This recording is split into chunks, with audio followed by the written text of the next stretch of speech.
Alright guys, welcome back to the Rockford Ordnance. We're back. We've got some videos coming out. I know I've been promising and failing, but here they are. Today we are at the range and we have our SAM5. If you recall, we bought this, some time ago. You know, I just had a feeling about 7.62 and I thought, what if it did go away, and what would I resort to? And I thought, well, 5.56, 2.23 everywhere. Might want to get our hands on our favorite rifle, but one that shoots 5.56, 2.23, and that is certainly the SAM5. So I got an early notice from Arsenal that a small batch of these have been brought in or found in the warehouse or wherever they come up with this stuff. And I was one of the lucky ones that could get one early, and I did. Well, since then, they've kind of proliferated. They're everywhere. I don't know if I'm sure there's some available now if you take a look, but this was one of those early ones, the first batch. I've taken the liberty of putting some original Bulgarian Bakelite up front on the handguard gas tube cover, and a Bulgarian stock and pistol grip, what they call a salmon color. They're very unique to the Bulgarian rifles. You don't see them all that much, and when you do see them, they're usually beat to hell. It's really soft plastic, and this is about as mint of one as I've ever found. It's got a couple like scrapes, it like peels sort of, but a little oil takes care of it. But trust me when I tell you, this is a pretty nice one. We've got an optic on here. This is a Primary Arms Prism Scope 3 power, and it's actually has a reticle made for 5.56, 2.23 or 308. So we mounted it to our Arsenal SM13 mount, and while we've messed with this gun a little bit, we've never really sighted it in with an optic or anything to see what it can do. It's a little tough because this stock gives a little better cheek weld, but I'm still doing a bit of a chin weld. We may resort to putting some type of AR stock on this. I may upgrade it to, maybe the military version of the handguard and stock on this and see how it works out. Excuse me. We did put Arsenal shark gill brake on it, and it tames it pretty good. This thing has a tendency to throw some pretty good fireballs, especially with M193. Today we're going to be shooting some of my reloads and see how it does. So come on along, we'll do a little shooting. We'll come back, talk a little bit, and I'll give you my feelings and thoughts on this, all right? Come on along. Well, guys and girls, the one time I don't want to bore you with some sighting in, I had some little excitement here. Let me show you. Hold on. We had a case head separation. Now these are reloads. I picked up all the others. There was no sign of high pressure, well, other than that. But that can be just one too many reloads. But it actually started the chamber. The next one went in, and you can see it kind of gave it a double neck. So yeah, we're going to try a few more, see what happens here. Let's give her another run, shall we? Tell you what though,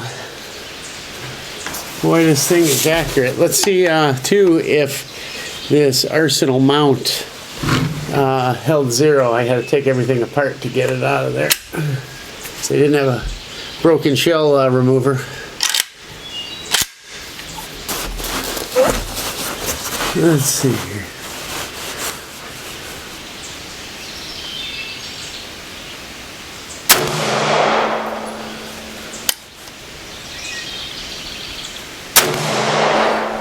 Man, this thing's grouping.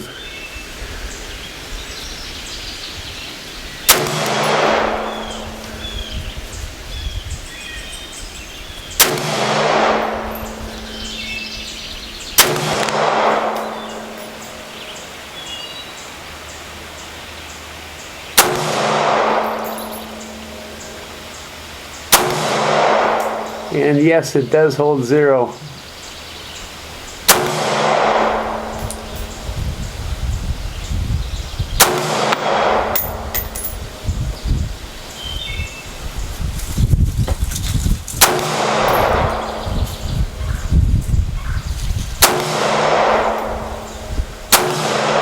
Wow. Yeah, I don't know how many rounds I got left here. We'll put some in the paper.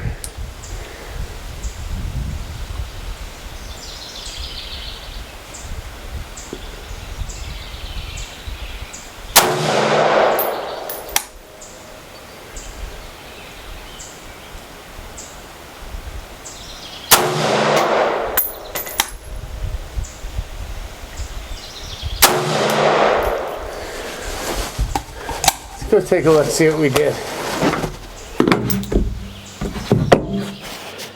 So it was originally hitting here, and we moved it up here, and here's the group. Not too shabby. Let's take a look at the paper here. Well, it's about 2 inches. But now we'll go have some fun that we're basically sighted in.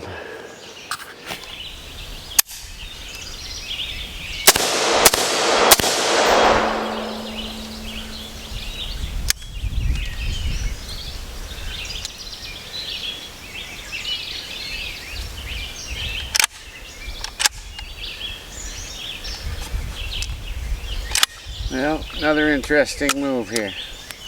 Another case head separation. Where'd it go? It fell right down here. There it is. Another one. Hey guys, so we are taking another look at our Arsenal SAM5. This is an AK-47 milled receiver. Super high quality gun. Like I said at the beginning, I had thoughts of, hey, one of these days 7.62 might go away, and just so happens it kind of did, right? We still have some coming in, but it's always nice to have it in a popular caliber like 223-5.56. So we hadn't messed with it much, and since the original videos, the only thing that's changed on this is and for YouTube that's watching, no, we didn't change anything or modify. It's not a modified weapon. We simply changed the handguard to the original old-fashioned Bakelite. No difference, doesn't improve the gun any. It's just looks, and same thing with the plastic stock. It had a black one, now it has the original Bulgarian one and grip. That's all. It came with the, from Arsenal, the original muzzle device, the shark gill, and we had shot this thing mostly with iron sights for really a lack of a stock that could give us a good chin weld. But as it worked out, it's okay, and it's shooting pretty very accurate, I think. The more we shoot it, the more we get used to it, and the more accurate we get. Best groups have been right around 1 MOA, maybe 1.5, somewhere around there, and those are with hand loads. One thing I did discover in this video, though, is that we had a couple of case head separations, and that's kind of a big deal, right? It's nothing that should happen normally, and normally we had been shooting steel case out of this thing and just some plinker loads. So I had been developing some loads that ran around 3,100 feet per second, and they were fine using, you know, a couple of the powders I was using. We've been running BLC2, which is pretty temperature sensitive. Now, if you look at the video, I'm sweated through and through. It was in the 90s that day, and running up close to the top there, well, case head separation can happen. We had some serious ejector marks on it. The primers weren't all that out of whack because we were using military primers. They're a little harder, so I think maybe that slowed down any signs of high pressure there. The other thing too, that brass had been reloaded, God knows, 6, 7, 8 times, I don't know, really getting up there. So it could have been two things, the weak brass, and then we could have been developing some higher pressures because of the temperature. So needless to say, we're going to reserve that ammo for cooler days and see how it goes. We only had 2 case separations out of, I don't know, 400 rounds we fired. Now, that's a lot. Those are the first 2 I've ever had. I've never had a case separation. So, you know, is it the gun? Maybe this chamber's a little on the large side, and I'm doing small base resizing, so maybe that's on the small side, and it gave it a little loose headspace. I don't know, but it's certainly something to look at. Maybe we'll cast this chamber or just check it out with headspace gauge and see what's going on, but I got a feeling it's just that brass and a little high pressure. It did leave, like I said, some severe ejector marks, but you can get ejector marks on any semi-automatic, but these are pretty good, so I've got to assume that's what it is. The rest of it ran fine. I run it through my ARs, no problems. Who knows? Maybe just that small batch. We'll see. I'm still quite a bit off the max load, according to Hodgdon, so we'll see. But it was just weird it happened with this rifle. So we'll see. We'll do some more testing and see what's what. I'm just going to run some steel case through here. I prefer to run that anyways because once you run any brass rounds through this gun, it's junk. It bends it in half, and or damn near. I showed you some shells there. Let me show you these cases that separated. All right, so here are the ends that got stuck in the barrel, and all I had was a 30 caliber case puller with me, but there they are. Here's the ends of the case. So they separated right after the web, and pretty rough crack. If you look close, you probably can't see here, but inside it had developed quite a groove. So these have been resized many, many times and trimmed and whatnot. So that's probably the majority of it, I'm thinking, but it's probably a combo. Let's take a look at the primers here. Looks like they flowed a little bit. I don't know if you can tell. And I'll show you this one. That one's not focusing. Let's see.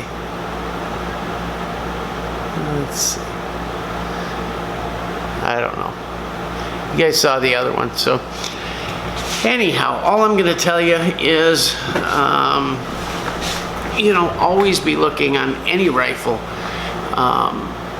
for signs of high pressure if you're reloading, things like that.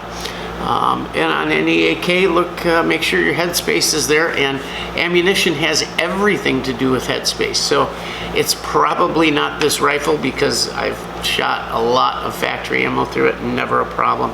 I'm sure it's the reloads, either weak brass and or higher pressures. So I doubt it's the rifle. Looking inside, everything is fine. I've had it apart. The other cool thing was that this Arsenal SM13 side mount held 0, no problems, after I had to take it apart a couple times to get those stuck cases out of there. So that was a big plus, and it works pretty well. I enjoyed it. It's a nice light rifle for what it is, and we're going to be doing a lot more shooting with it. I just brought you guys, you know, basic rifle first shots when we shot it, and kind of our thought. So it was kind of cool to get back out to the range, try it with reloads, and that's what it's about, seeing what works and what doesn't.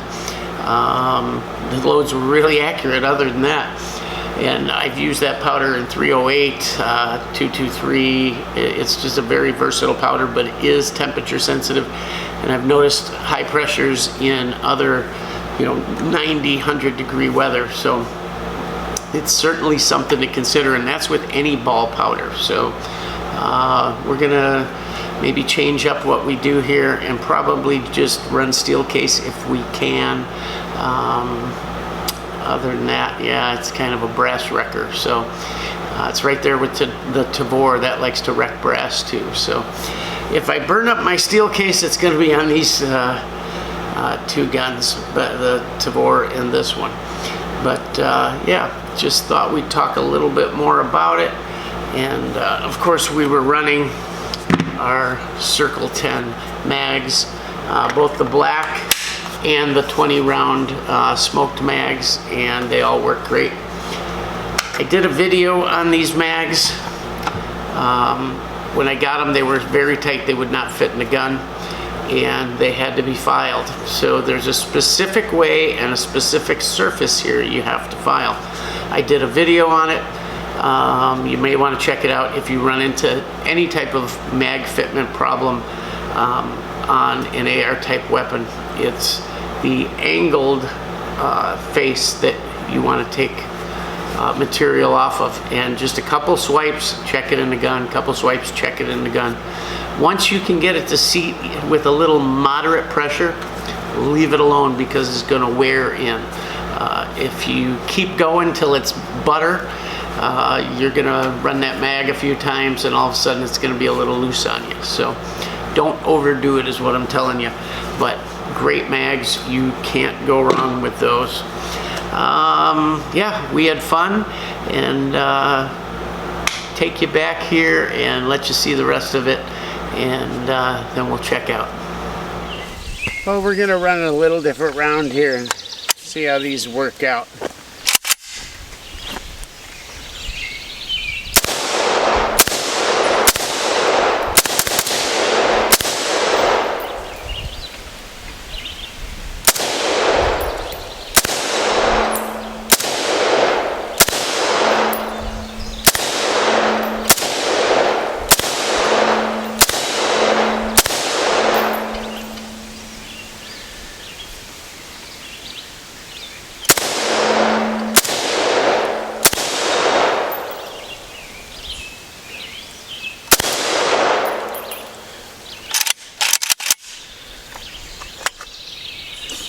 Seemed to be happening when it was heating up.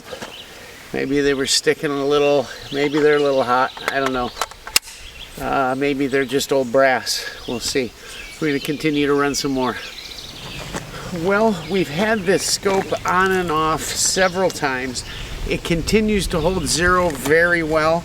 I'm kind of impressed actually.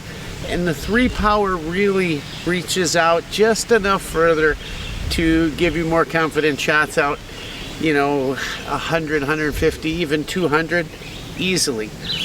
This stock is not as bad as I thought it was going to be. It's kind of between a chin and a cheek weld, so to speak, but still pretty comfortable, and it's repeatable, so not too bad. Let's see, run a few more here and have a little more fun.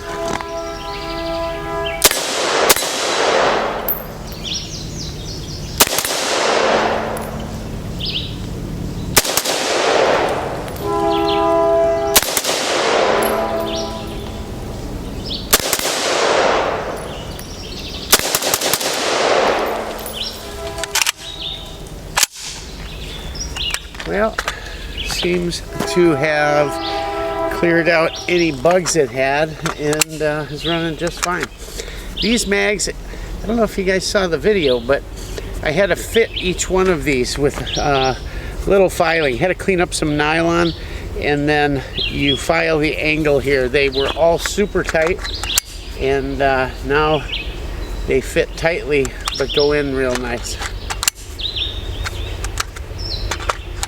You never want to file them all the way, they end up loose, so you get them all the way there where they'll lock in with a little tug, and then they'll wear themselves in. We also brought along with some of these 20 rounders. They're the translucent. Some people have said they've had problems with them crackling, sort of. I don't know that any have broken, but I've had good luck with them. They seem to be holding up just fine. Let's try one out here.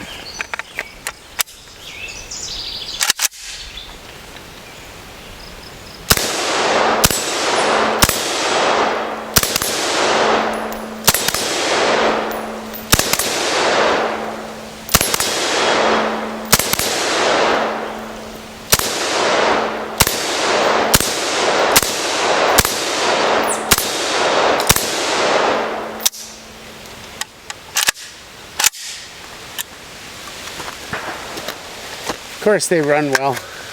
They're circle 10. Well guys, one thing I can promise you with the SAM5, if you're a brass hound and you're picking up your brass, it's easy to find yours because it dents the heck out of them. I don't know if you can see that dent there, but that's actually kind of a mild one. I was just picking them up and I paced it off. Furthest one, 65 feet it's throwing this stuff. Unbelievable. That's kind of normal for this rifle. I've picked it up from that distance before. Sometimes a little shorter, others a little further. It might be a very good candidate for an adjustable gas system. So we'll see. I don't know if I am going to go that way. It's certainly manageable, but we'll see. Well guys, I loaded up something a little special last night. We're just going to see how these babies group, shall we?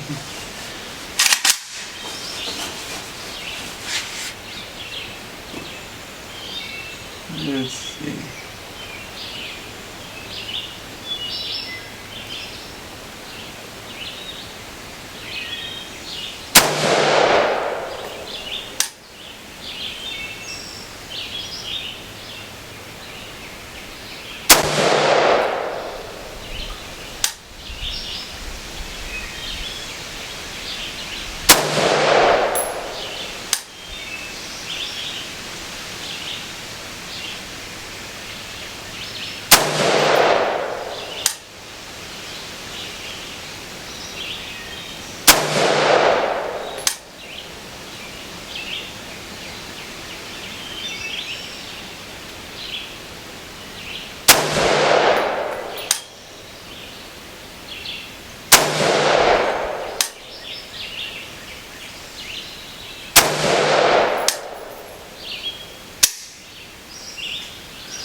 Certainly not much muzzle rise. I don't know about the flash. Maybe you guys could see it or not. I don't know. I didn't see any. We'll see how those did. Well, not too shabby.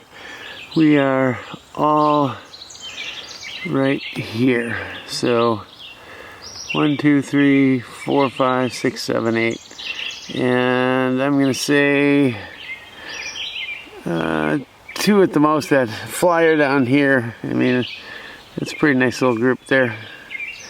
Just popping them off fast. Thing's definitely accurate.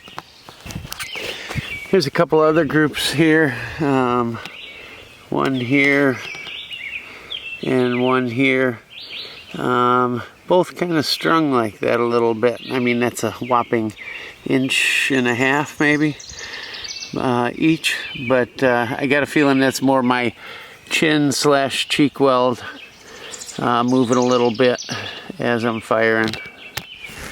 Well guys, all in all, very, very impressive. This is such a great rifle to shoot, and I'm not big on 5.45, just never was. And it's really a pleasure to shoot this rifle in the .556 caliber. super low recoil, handles really well, great round, runs excellent. The Circle 10 mags are great, and yeah, it's been a ton of fun today.